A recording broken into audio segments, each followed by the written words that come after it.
The desert of Arvesa did not wait for anyone. It stretched for hundreds of kilometers, a silent, harsh world of shifting ochre sand, jagged glass cliffs, and storms that could erase a person in minutes. Humans had never been native here. Most species avoided it, calling it the shifting grave, yet one man moved through it as if the desert owed him a debt. Jalen Hayes, a human scout with a reputation for surviving impossible terrain, stepped carefully over the glass dunes. His boots clicked against the hardened sand, the sound barely loud enough to register in the vast emptiness.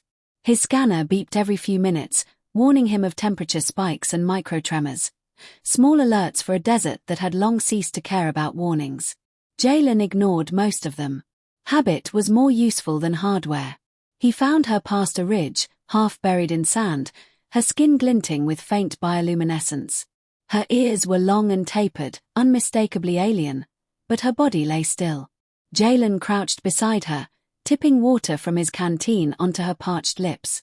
"Careful," he muttered. "This stuff tastes like recycled mistakes." Her eyes flickered open, dark and sharp. "Name," she croaked. "Jalen," he said, keeping his tone casual. "I charge for rescues, but today's a free trial." She gave a faint smile. "Lyra," she said. Nothing more. No story, no explanation. Jalen liked that. Talking wasted energy, and in the desert, energy was survival. They walked together. Lyra moved slowly at first, her steps uncertain, then found a rhythm, her alien physiology adjusting with uncanny speed. She asked practical questions. Distance to the nearest shelter, estimated sun exposure, potential hazards. Jalen answered, noticing she already knew much of it, but he said nothing. Some knowledge was learned the hard way. By nightfall, they reached the rusted skeleton of an old observation tower, half swallowed by sand, its antennas leaning at odd angles. Jalen struggled with the tent while Lyra watched, amused, until she got tangled in the support lines. Her laugh echoed, short and bright, cutting through the cold night.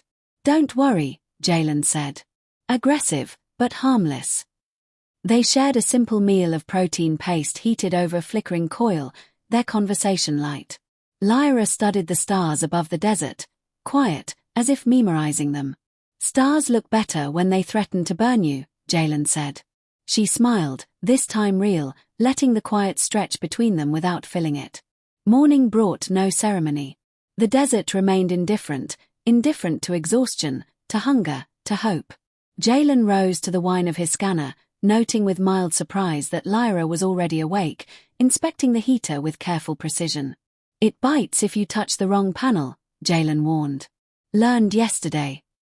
Lyra withdrew her hand slowly. "On my world, curiosity is punished with lectures. You have better machines."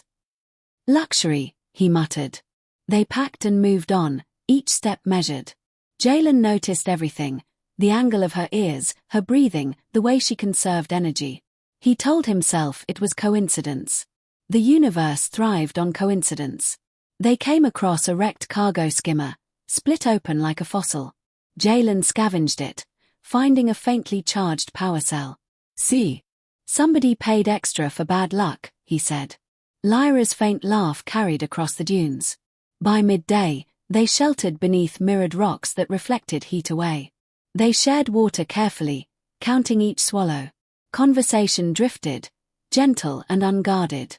Jalen told stories of drifting through uncharted sectors, losing ships, selling ceremonial spoons to pirates. Lyra spoke little, but what she said was precise, thoughtful, carrying weight beyond her years. When night fell, they camped near a dry basin. Sensor pylons blinked faint blue, mistaking them for lost patrols. Lyra mused aloud, "Systems often continue long after their purpose disappears." "You describe my lifestyle," Jalen said with a grin. The third day began with a disagreement between Jalen and his navigation unit. He insisted the desert was cheating. Lyra pointed out the stars had shifted. The nav unit recalculated, sulking, then went silent. Jalen looked at her. "Ever thought about yelling at machines for a living?" "I find calm disappointment works better," she replied. They moved through nano-laced sand fields, each step glowing faintly with the residual energy of ancient planetary defenses. Lyra placed her hand on one of the spires. These were supposed to tame the land. They failed. "Story of my life," Jalen said. She laughed sharply, the sound echoing. A low-energy storm approached as the suns rose high. Without speaking, they moved closer, instinctively. Their shoulders brushed, a small acknowledgement in a world of danger. They found shelter in the shadow of a ruined transit arch, etched with symbols worn smooth. Lyra traced them with her fingers. People trusted these once. People trust a lot of things they shouldn't, Jalen said. After the storm, they walked into the outskirts of a city rising from the desert. Towers of pale alloy shimmered with energy shields, keeping sand at bay. Sky lanes curved overhead, guiding ships with quiet precision. Jalen muttered to himself, disappointed by its order. "I was hoping for charming scrap and regret." Lyra's faint smile didn't reach her eyes. Patrol drones watched them, lingering on Lyra longer than expected. Jalen noticed. "You've got fans," he said lightly. Lyra's shoulders tensed. "They're dedicated." At the transit platform, vehicles arrived, doors opening to reveal guards in polished armor. One paused, staring at Lyra's long ears, then bowed. Jalen blinked. That explained several things. She turned to him, a flicker of the girl who laughed at broken drones and tangled tents visible for a heartbeat before her posture returned to controlled elegance. "Jalen," she said softly, "I should have told you." "Eventually, sure," he replied. "Maybe after the part where I insulted monarchy." They led her forward. Jalen trailed behind, suddenly aware of his dusty boots. A guard eyed him with suspicion. "Relax," Jalen said. "I already returned the princess. No receipt necessary."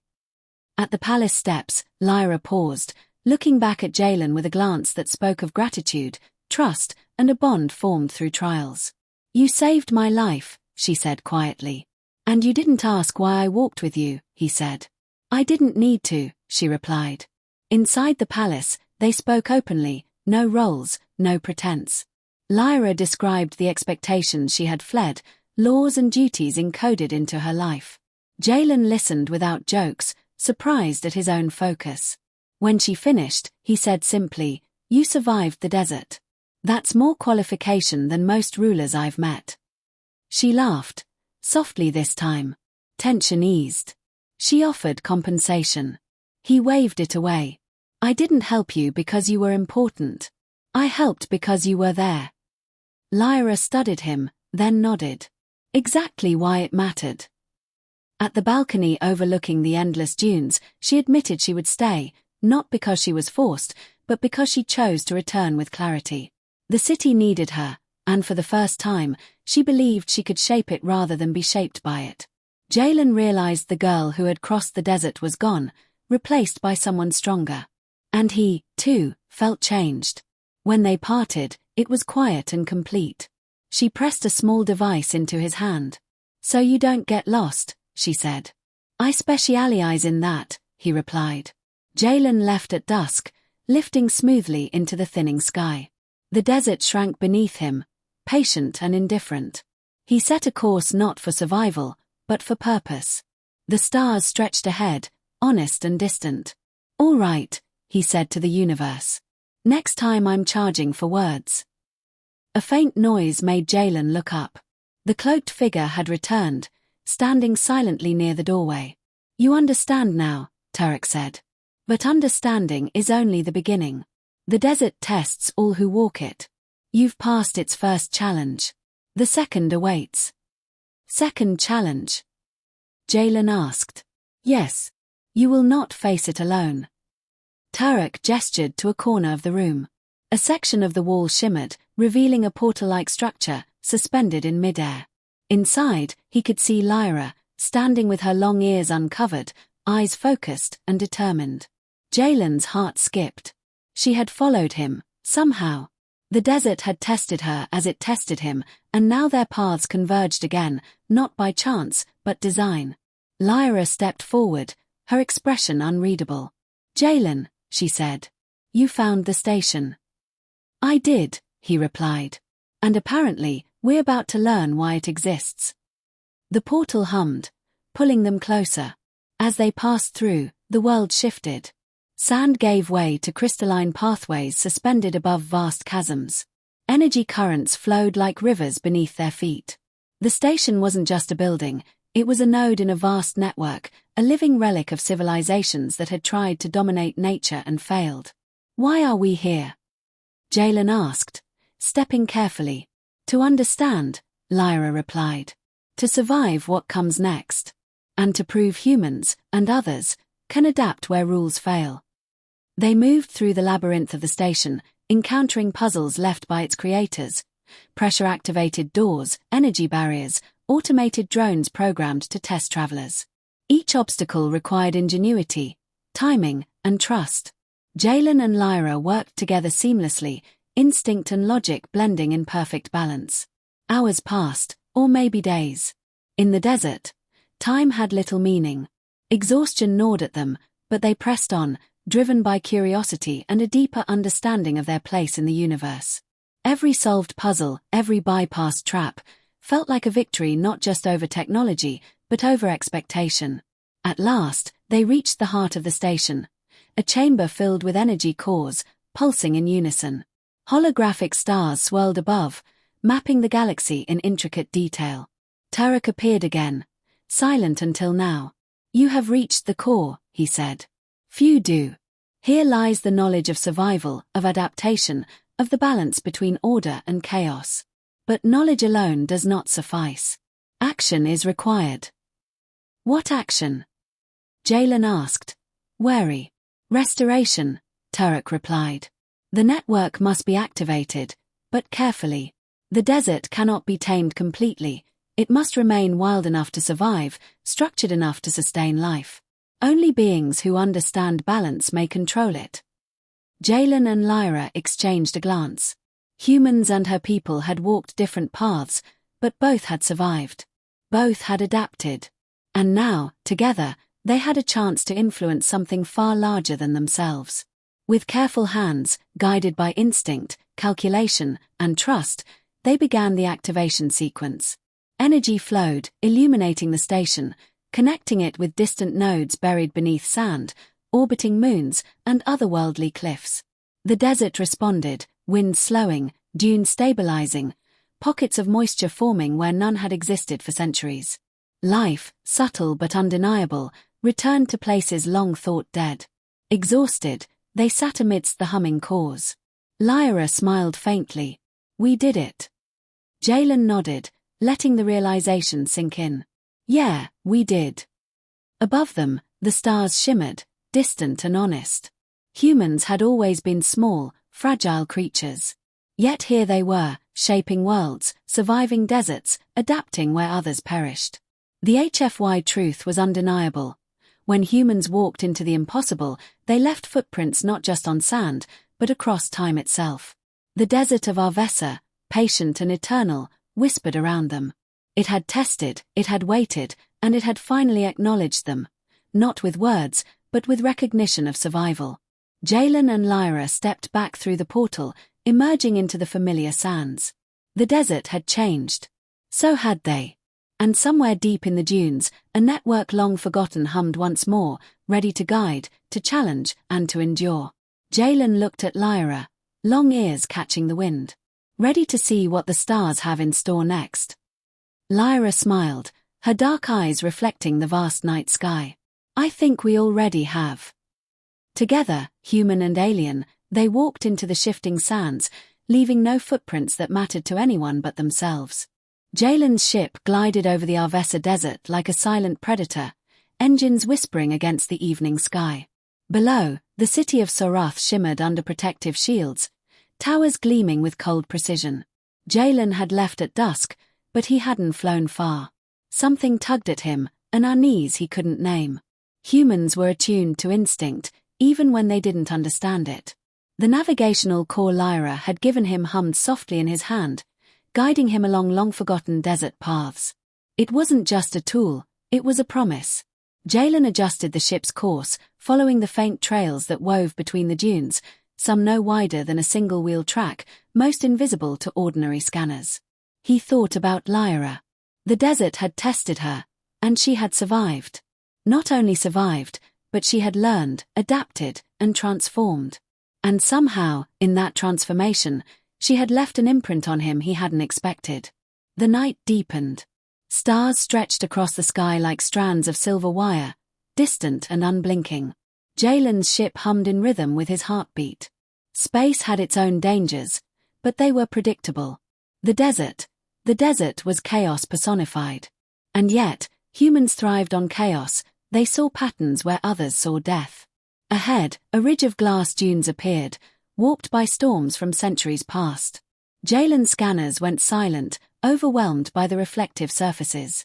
He switched to manual control. The ship slid carefully over the dunes, each movement deliberate. One wrong adjustment, and he would tumble into the abyss of sand below. A faint glimmer caught his eye, a structure half buried in sand, metallic and angular.